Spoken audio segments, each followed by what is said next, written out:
सोलापूरला गेलो, राजेश्वरीला सांगितलं, स्त्रियांना त्यानंतर त्या नगराध्यक्ष आमदार झाल्या.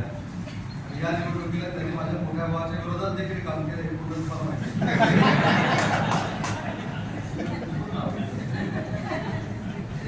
जसं तुम्ही पुढे टाकता तसं मी तुम्हाला पुढे टाकले, नाव तुम्ही शोधून टाका. मला समाधान एवढ्यासाठीच आहे की मी केलेल्या कामाच्या निमित्तानं जे काम केलं त्याच पासून आपण सगळ्यांनी पण मला सहकार्य केलं. मगाशी बाईंनी सांगितलं की ज्या पद्धतीनं राजकारणामध्ये आम्ही सगळी मिळून काम करतो. अध्यक्षांनी सांगितलं की मी माझी संस्कृती सोडली नाही, पण प्रत्यक्षात मी सोडली नाही आणि सोडणार नाही. त्यासाठी राजकारणावर पोट असणारे वेगळे आहे आणि राजकारणावर पोट नसणारे वेगळे आहे. मगाशी समीबाईंनी सांगितलं की मी त्यांना काहीतरी पाठवायचो, ती नंतर बंद का झाली कारण मी स्वतः वैयक्तिक सुरू केलेला व्यवसायात बंद करून टाकला. तुम्ही समीबाईंमुळे केला असं म्हणत नाही, त्याच्यामुळे परत पाठवण्याचा काही प्रश्न आला. पण मगाशी जो आपण पाठण्यासाठी उल्लेख केला की संस्कार क्षमता का आली, तर मी रत्नागिरी सारख्या मतदारसंघाचा आमदार आहे.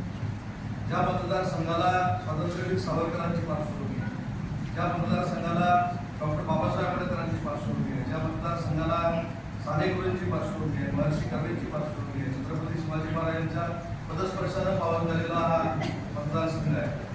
आणि त्या मतदारसंघाचा आमदार जर संस्कृती सोडून मागायला लागला तर ती बदनामी आमदाराची नाही, ती बदनामी मतदारसंघाची आणि तिथल्या जनतेची आहे.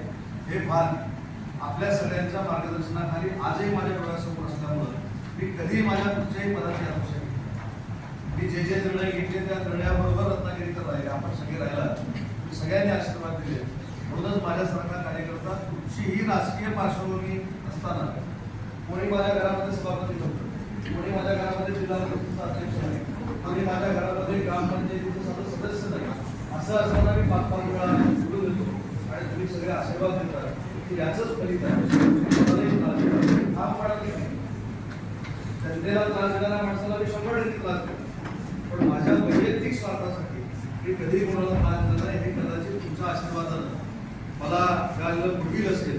म्हणूनच माझ्यासारखा कार्यकर्ता 5 वेळा विधानसभेचं नेतृत्व करतोय. या रत्नागिरी मतदारसंघाचा इतिहास देखील आपल्याला पूर्वी हा मतदारसंघ काँग्रेस माइंडेड होता. नंतर कुसुमताई अभ्यंकरांच्या निमित्तानं तो संघाच्या दारामध्ये आला. त्याच्यानंतर पुन्हा एकदा तो येडार साहेबांच्या निमित्तानं काँग्रेसकडे गेला. त्याच्यानंतर शिवाजीराव भोसले साहेबांच्या निमित्तानं पुन्हा एकदा भाजपकडे आला. नंतर बाळासाहेबांच्या निमित्तानं भाजपकडे आला आणि त्याच्यानंतर सलग 25 वर्ष रत्नागिरीकरांनी जो माझ्यावर विश्वास ठेवलेला आहे, त्या विश्वासाला गेल्या 20 वर्षामध्ये मी कधीही तडा द्यायला नाही.